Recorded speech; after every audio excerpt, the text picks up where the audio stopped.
participant aimerait savoir s'il y a attendez, j'essaie de retrouver la question. Je propose, Aldo, peut-être de vous poser effectivement les différentes questions que j'ai vues arriver dans le chat. Donc, j'en ai vu une première, mais à laquelle tu as répondu, qui est: le SRD est-il compatible avec le PEA? Donc ça, tu as bien précisé que c'était uniquement sur un compte titre ordinaire. Absolument. Ensuite, on a une question sur les frais. Pourquoi des frais de SRD sur un compte en liquidation négative fois de 0, donc peu importe le montant, fois un pourcentage par jour multiplié par le nombre de jours restants alors que l'actionnaire est perdant? Donc ça, je ne sais pas si c'est peut-être toi plutôt, Aldo, qui répond à cette question. Je pense que la position continue de courir, donc les frais continuent à être pris tant que la position n'est pas soldée. Tout à fait.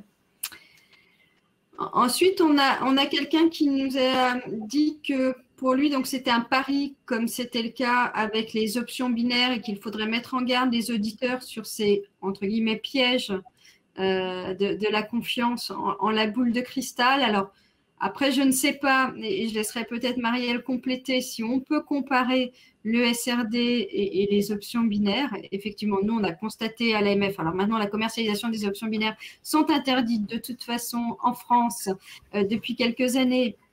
Mais on a eu beaucoup de soucis avec les options binaires. On a des épargnants qui ont perdu beaucoup d'argent parmi les dernières années. Je pense que sur les SRD, c'est un petit peu différent. Marielle, je pense que tu as eu les deux. Oui, je pense qu'on va…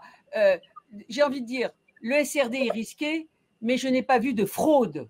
Ce qui a conduit à ce que l'AMF essaie d'écarter tous les particuliers des options binaires et du CFD, hein, c'était parce qu'en réalité, une bonne partie des plateformes qui proposaient les options binaires et les CFD étaient malheureusement des escrocs. Et donc, en réalité, après, il y avait des leviers de 400. Là, on parle d'un levier de 5.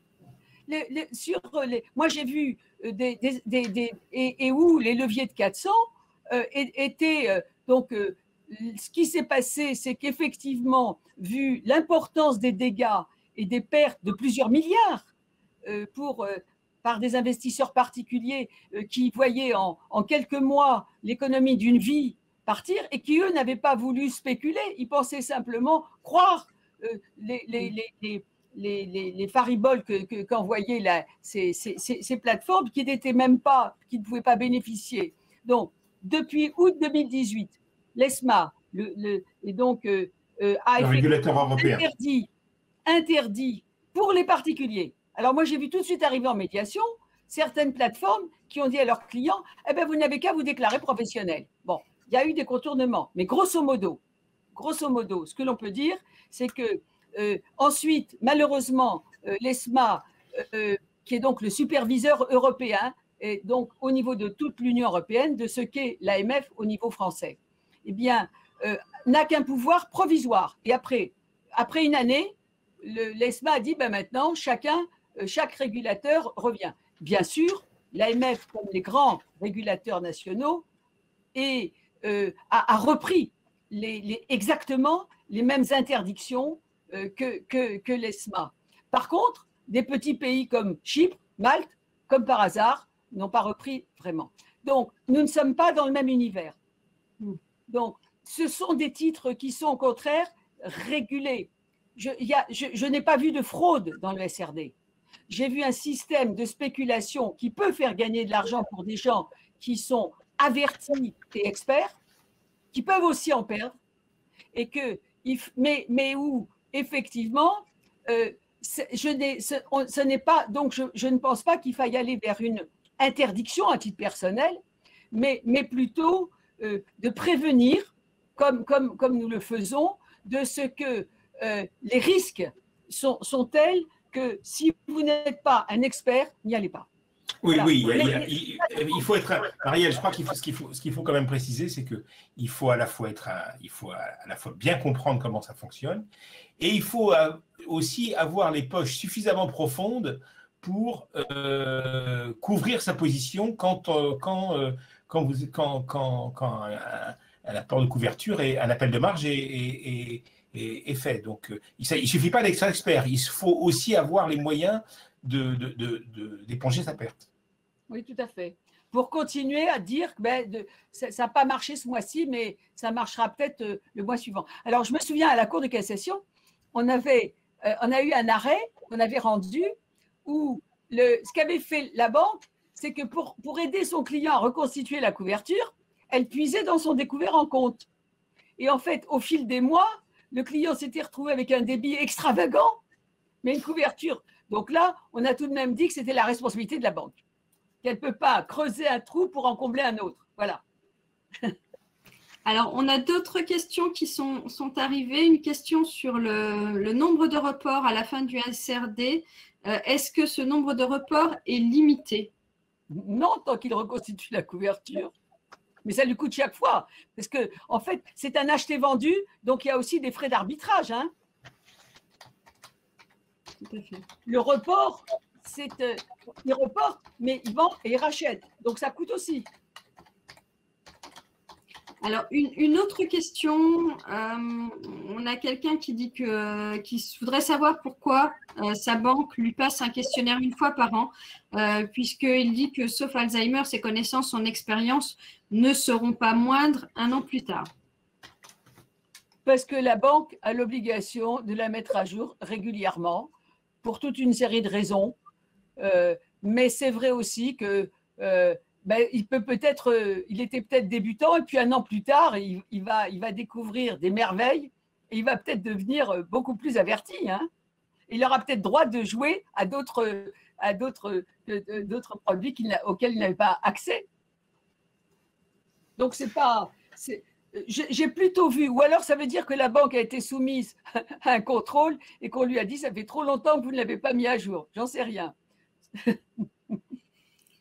Alors, une autre question, un particulier qui perd beaucoup d'argent sans faire du SRD. Donc là, on sort un peu du SRD. Est-ce qu'il a un moyen efficace de déposer une plainte pour abus de confiance ou vol en bande organisée? Alors, je pense que ça dépend aussi du cas précis de perte.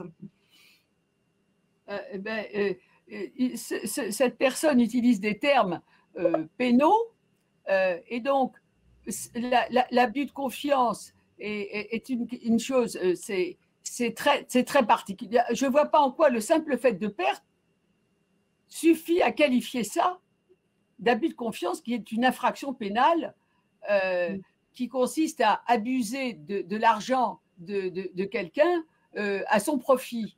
Donc, pour déposer plainte, ce qui est un acte grave, puisqu'il peut y avoir des retours de manivelle, hein, si vous le faites trop légèrement, il faut avoir des éléments. Donc, ce qu'il faut, c'est s'il a le sentiment, ce client, que cette perte est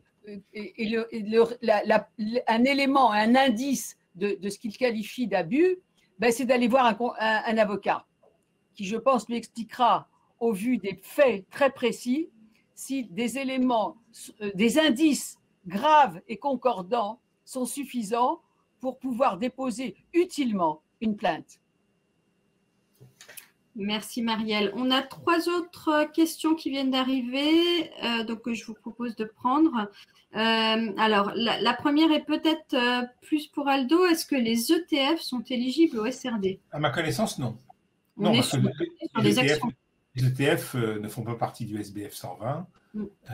On est vraiment sur les actions. Tout à fait.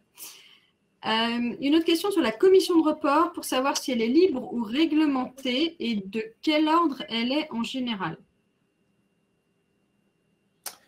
Alors là, je lève mon joker. Je pense qu'elle n'est pas complètement libre. Elle doit probablement être calculée sur le taux jour le jour. Je ne sais pas. Franchement, je connais pas la réponse.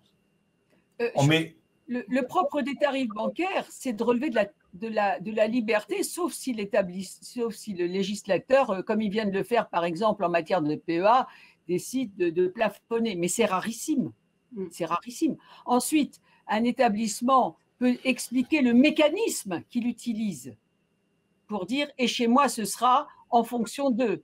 Quoi qu'il arrive, il doit préciser ses frais et cette tarification dans ses conditions tarifaires, et le client est réputé, lorsqu'il commence à utiliser les services de la banque, les avoir acceptés.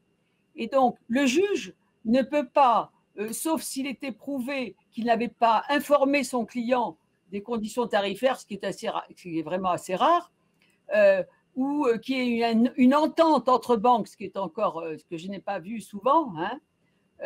Mais là, a priori, moi, je n'ai pas eu de contentieux ni de litige et je n'ai pas connaissance d'un plafonnement. En revanche, effectivement, il peut y avoir une explicitation dans les conditions générales des mécanismes qu'il utilise pour la calculer. Merci Marielle. Alors, il y a une dernière question, mais je ne suis pas sûre qu'on ait la réponse. On a quelqu'un qui nous demande la part des transactions en SRD sur Euronext. Là aussi, je n'ai pas la réponse non plus, mais le SRD est vraiment utilisé par des gros investisseurs ou des investisseurs, des traders en ligne très actifs. Je ne pense pas que ce soit une part, enfin c'est une part significative, mais pas très importante. Très bien. Bah, écoutez, je crois qu'on a répondu à l'essentiel des questions. Donc, j'espère que nos auditeurs ou téléspectateurs en savent désormais plus sur le SRD et son fonctionnement et ses risques. Marielle, puis Aldo, si vous voulez peut-être dire un mot de conclusion. Et donc, pour ma part, je vous rappelle que vous recevrez un email avec un lien vers le replay et également, vous aurez un lien vers le dossier du mois qu'évoquait Marielle sur le SRD et également vers un article de l'Espace épargnant qui traite notamment du SRD.